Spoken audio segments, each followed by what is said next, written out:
सबसे पहले शिव गुरु के चरणों में प्रणाम करती हूँ, मेरा प्रणाम स्वीकार हो। मैया पार्वती के चरणों में प्रणाम करती हूँ, मेरा प्रणाम स्वीकार हो। कार्तिक गणेश दोनों भैया के चरणों में प्रणाम करती हूँ, मेरा प्रणाम स्वीकार हो। सभी देवी दुर्गा के चरणों में प्रणाम करती हूँ, मेरा प्रणाम स्वीकार हो। हरिंदर भैया नीलम दीदी के चरणों में प्रणाम करती हूँ, मेरा प्रणाम स्वीकार हो। आप सभी गुरु भाई बहन के चरणों में प्रणाम करती हूँ और महादेव से दया मांगती हूँ कि हे महादेव, जितने मेरे गुरु भाई बहन है सबका रुका हुआ काम बनाइए, सब पे दया कीजिए, पल पल दया कीजिए। आज मैं जो कथा आप लोग को सुनाने जा रही हूँ, अन्न फेंकने वाले के साथ महादेव क्या करते हैं। जो खाना ज्यादा बनाकर फेंक देते हैं उनके साथ महादेव क्या करते हैं। कथा बहुत सुंदर है, शुरू से अंत तक सुनिएगा और कथा अच्छा लगे तो मेरे वीडियो को लाइक कीजिए। अगर आप लोग मेरे चैनल पर नए हैं तो चैनल को सब्सक्राइब कीजिए, घंटे के निशान को जरूर प्रेस कीजिए ताकि कोई भी कथा डाले तो आप लोग रोज महादेव का नया नया चर्चा सुन सके और महादेव से जुड़ सके। दोस्तों में रिश्तेदारों में शेयर कीजिए, कमेंट बॉक्स में हर हर महादेव जरूर लिखिए, क्योंकि भगवान का नाम बोलने से, लिखने से, सुनने से सारी कष्ट, सारी परेशानियां दूर होती है। और गुरु भाई बहन आप लोग से हाथ जोड़ के विनती करती हूँ कि आप लोग के साथ से, आप लोग के सपोर्ट से महादेव का चर्चा और भक्त तक पहुँचे तो वीडियो को ज़्यादा ज़्यादा लाइक कीजिए और ज़्यादा ज़्यादा शेयर कीजिए। इससे ये होता है कि महादेव के चर्चा और भक्तों तक पहुँचता है आसानी से। तो वीडियो को ज़्यादा ज़्यादा लाइक कीजिए और शेयर कीजिए। चलिए ज़्यादा बात नहीं करते हुए कथा शुरू करती हूँ। एक गांव में उर्मिला अपने पति आनंद के साथ रहती थी। उसकी एक सास थी, उसके ससुर नहीं थे। अब उर्मिला जो थी उसके घर में बहुत धन की कोई कमी नहीं था। धन इतना था कि उसके घर में नौकर भी थी तो 3 टाइम खाना बनाती थी और खाना फेंकती थी। क्या होता है गुरु भाई बहन कि एक दिन की बात है कि उर्मिला का पति शाम को किसी काम से बाहर चला जाता है तो शाम को रोटी और दाल कहती है अपने नौकरानी से कि बना दो, बना देती है। उसको ज़्यादा बनाने के कारण सुबह उठ के उसको ले जाके नाली में फेंक देती है। उर्मिला की जब सास आती है तो उर्मिला से कहती है कि उर्मिला बहू, तुम इतना दाल क्यों बनवाती हो नौकरानी से जिसको नाली में फेंके। तुम उतना ही बनवाया करो जितना जरूरत है। इस तरह से अन्नपूर्णा माँ का अपमान होता है। तब बहू कहती है कि माँ जी, आप ऐसी बात क्यों कहती हैं? हमें कौन सा अन्न के लिए तरसना है? हमारे यहाँ भगवान के का दिया सब कुछ है, तो आप ऐसी बात मत बोलिए। क्या हो गया, फालतू क्या करेंगे? कहती है सास कि जो बच जाता है जो उसको ले जाके गरीबों को दे दो, गरीबों को दान कर दो, कोई और खा लेगा तो पुण्य मिलेगा। बहू कहती है कि हमारा अपना पैसा लगे हम दूसरों को दें, क्यों? हमारा पैसा लगा है, आप ऐसा क्यों बोल रही हैं? अब दाल को नाली में फेंक देती है। फिर क्या होता है कि फिर थोड़ी देर बाद आती है नौकरानी और कहती है बहू से, उर्मिला से कि बहू रानी, आज के खाने में क्या बनाऊं? तब कहती है उर्मिला कहती है कि आज के खाने में अरबी की सब्जी, रोटी, कढ़ी, चावल, पकौड़े बना दो।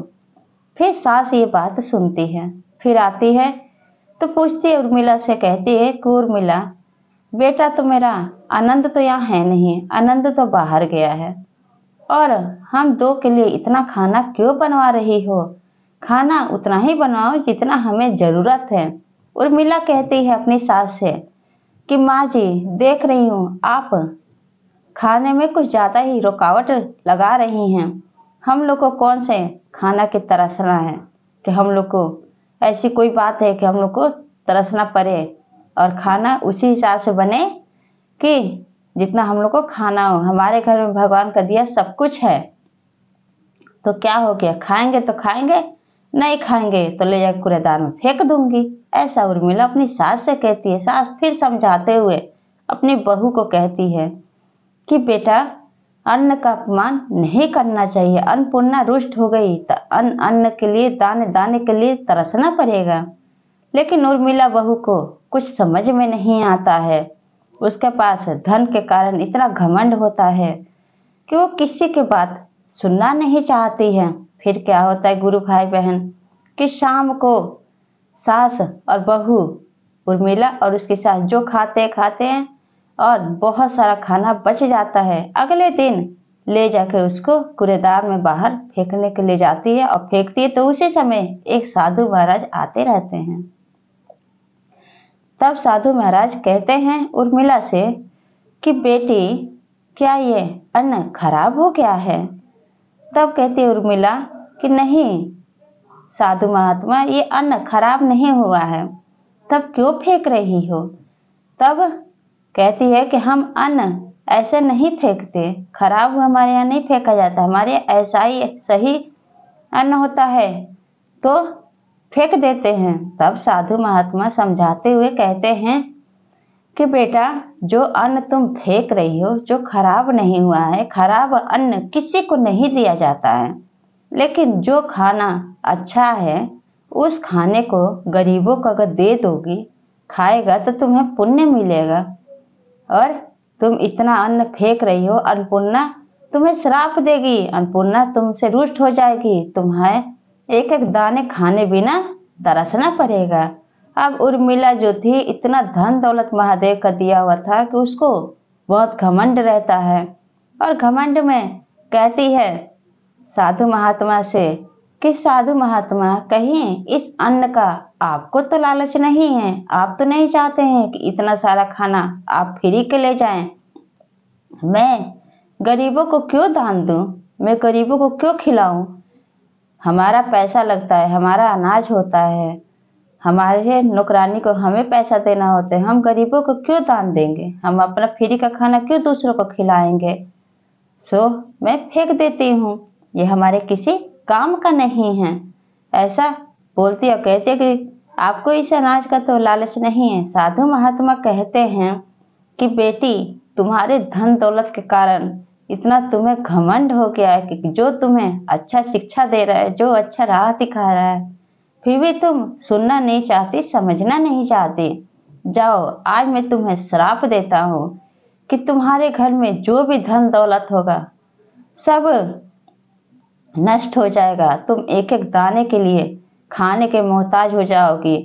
जिस अन्न के कारण मुझे जैसे ऋषि मुनि का तुम अपमान कर रही हो, उसी अन्न को खाने के लिए तुम तरस जाओगी, वो भी तुम्हें नसीब नहीं होगा। इतना बात साधु महात्मा बोल के उर्मिला को चले जाते हैं। अब इधर घर पे जब आती है तो क्या देखती हैं, उसके घर में कोई चीज कहीं भी एक एक अन्न के लिए तरसती रहती है।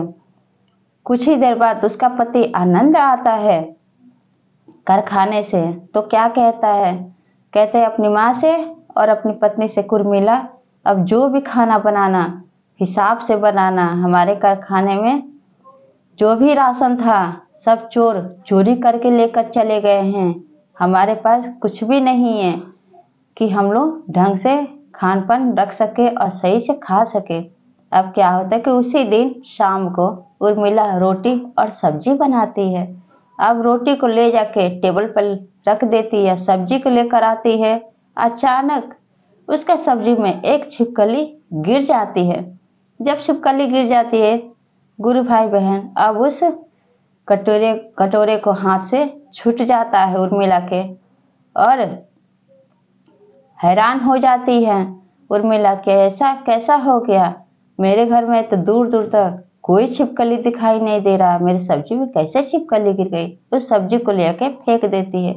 उस दिन ऐसा वक्त आता है, उस दिन आनंद उर्मिला और उसकी सास को रोटी और अचार खा के सोना पड़ा। फिर अगले दिन क्या होता है गुरु भाई बहन, कि थोड़ा सा आटा बचा रहता है, उसका 2 ही रोटी बनता है। उर्मिला सोचती है कि 2 रोटी बना दूंगी, एक अपने पति आनंद को दे दूंगी, एक अपनी सास को दे दूंगी, मैं पानी पी के ही सो जाऊंगी। 2 रोटी बनता है, एक रोटी अपने पति को खिला देती है, एक अपने सास को खिला देती है। नमक के साथ रोटी दोनों खा लेते हैं, और जो उर्मिला थी वो पानी पी के सो जाती है। तब उसको ध्यान आता है कि वो साधु महात्मा जो उसको श्राप दिए थे, उन्हीं के श्राप के कारण ऐसा वक्त आया है। तब दौड़ती दौड़ती उर्मिला अपने सास के पास जाती है और सास से सब हाल कहती है। सब बातें बताती है। तब उर्मिला के सास कहती है, दूर दूर तक साधु महात्मा को खोजती नहीं मिलते हैं। तब सास कहती अपनी बहू से कि बहू उर्मिला, मैं कितना तुम्हें समझाती थी कि अन्न का अपमान मत करो, अन्न का अपमान मत करो, उतना ही बनाओ जितना हमें जरूरत है। वही जितना तुम अन्न कूड़ेदान में फेंकी हो, अगर वही अन्न अगर किसी गरीब को दे देती, किसी गरीब को खिला देती तो तुम्हें पुण्य मिलता। कितना मैं तुम्हें समझाती थी। ये अन्नपूर्णा का ही कोप है के कारण अन्नपूर्णा हमसे रुष्ट हो गई हैं और हमारे पास अन्न के लिए तरस रहे हैं। अब क्या होता है, उर्मिला तो अपने किए पे बहुत शर्मिंदा रहती है। अब उर्मिला और उसकी सास दोनों उस ऋषि मुनि को खोजने लगते हैं। खोजते खोजते खोजते खोजते उसको एक कुटिया के बाहर ऋषि मुनि दिखाई देते हैं, जो कि उनके पास ढेरों सारे शिष्य बैठे रहते हैं और अन्नपूर्णा के बारे में बताते रहते हैं कि अन्न का अपमान कभी नहीं करना चाहिए। आपके पास महादेव ज्यादा अन्न दिए हैं, ज्यादा धन दौलत है, खाना उतना ही बनाइए जितना आपको जरूरत है। अगर जरूरत से ज्यादा बच जाता है, गरीबों में दान कर दीजिए, भूखों को खिला दीजिए। इस अन्न की जरूरत सबको होता है। किसी किसी गरीब के घर में तो ऐसा भी वक्त नहीं होता है कि वो दो की रोटी भी खा सके, वो पानी पी के रह जाते हैं। अगर आप ये खाना उस गरीब को दे देंगे, खा लेंगे, तो आपको दुआएं देंगे, आपको पुण्य मिलेगा और आप वैकुंठ को प्राप्त होंगे। इतना बात जब ऋषि मुनि अपने शिष्य को बताते रहते हैं, ये सारी बात उर्मिला उसके सास सुनती रहती है। अब उर्मिला जाके अब ऋषि मुनि के कदम में गिर जाती है, पैर पकड़ लेती है कि हे साधु बाबा, आप हमें माफ कर दीजिए। मैं उस दिन घमंड के कारण आपका अपमान कर दी, आप मुझे माफ कर दीजिए। आज हम लोग की स्थिति ऐसा हो गया है कि हम दाने दाने के लिए मोहताज हो रहे हैं, बहुत परेशानी में चल रहे हैं, बहुत परेशान हैं। साधु महात्मा, आप हमें माफ कर दीजिए। तब कहते हैं गुरु भाई बहन कि जिसको अपने गलती का एहसास होता है तो एक गलती तो भगवान भी माफ करते हैं। साधु महात्मा बहुत दयालु रहते हैं, महादेव के सच्चे भक्त रहते हैं।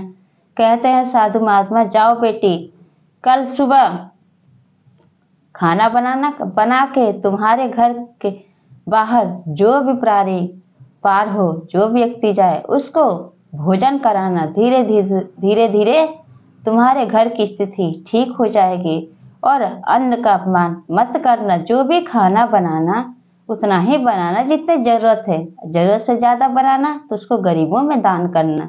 इससे ये होगा कि अन्न का अपमान नहीं होगा। अन्नपूर्णा माँ हमेशा तुम्हारे घर में वास करेगी। अन्नपूर्णा कभी श्राप नहीं देगी और तुम्हें से कभी नष्ट नहीं होगी। ये साधु महात्मा जब बोलते हैं तब उर्मिला उसके साथ साधु महात्मा के पैर को छूकर प्रणाम करके और फिर से सास और बहू अपने घर आते हैं। अब थोड़ा सा आटा बचा रहता है और 2-4 आलू रहता है, उसी का अगले दिन रोटी सब्जी बनाती है और दरवाजे के बाहर एक परिवार, पति और पत्नी और बच्चे सब जा रहे होते, उन लोग को बिठा के भोजन कराती है उर्मिला और उसकी सास, और पानी पिलाती है। और खा पी के वहाँ से वो परिवार जब जाते हैं, उसके घर में सब कुछ धीरे धीरे उसके घर की स्थिति ठीक हो जाता है। शाम को जब आनंद आता है घर पे तो क्या कहता है अपनी माँ से और अपनी पत्नी उर्मिला से कि उर्मिला खुशखबरी है माँ, खुशखबरी है। तो माँ कहती है कैसी खुशखबरी आनंद? तो माँ, जो चोर हमारे कारखाने से सब राशन चुरा के लेकर गए थे वो चोर पकड़ में आ गए हैं। जो धन, जो राशन चुराया हुआ हमारा था कारखाने का, वो सारा राशन हमें वापस मिल गया है। फिर से हमारे घर में कोई चीज की दिक्कत परेशानी नहीं है। ऐसा आनंद जब बोला, उर्मिला याद आ गया उस साधु महात्मा की बातों का। अब उसी समय अन्नपूर्णा माँ का ध्यान लगाते हैं और महादेव को भी नमन करते हैं कि हे भगवान, आपके दया से हमारे घर में फिर से हमारे घर की स्थिति ठीक हो गई और फिर से उर्मिला खाना उतना ही बनाती है जितना ज़रूरत होता है, और जो बच जाता है उसको गरीबों को दान दे देती है, गरीबों को लेके खाना खिलाती है। उस दिन से उर्मिला का आदत, उसका बुद्धि विचार सब अच्छा हो जाता है। ये सब देख के उर्मिला की सास और उसका पति आनंद बहुत खुश होते हैं। ऐसा अन्नपूर्णा माँ को कहते हैं, अन्नपूर्णा माँ की जय। और उसके महादेव को भी नमन करते हैं, महादेव को भी कहते हैं महादेव की जय। उसके बाद कहते हैं गुरु भाई बहन कि हमें अन्न का अपमान नहीं करना चाहिए, अन्न उतना ही बनाना चाहिए जितने हमें ज़रूरत है। तो गुरु भाई बहन, ये चर्चा आप लोग कैसा लगा कमेंट बॉक्स में बताइए, और सब बोलिए हर हर महादेव, माता पार्वती की जय।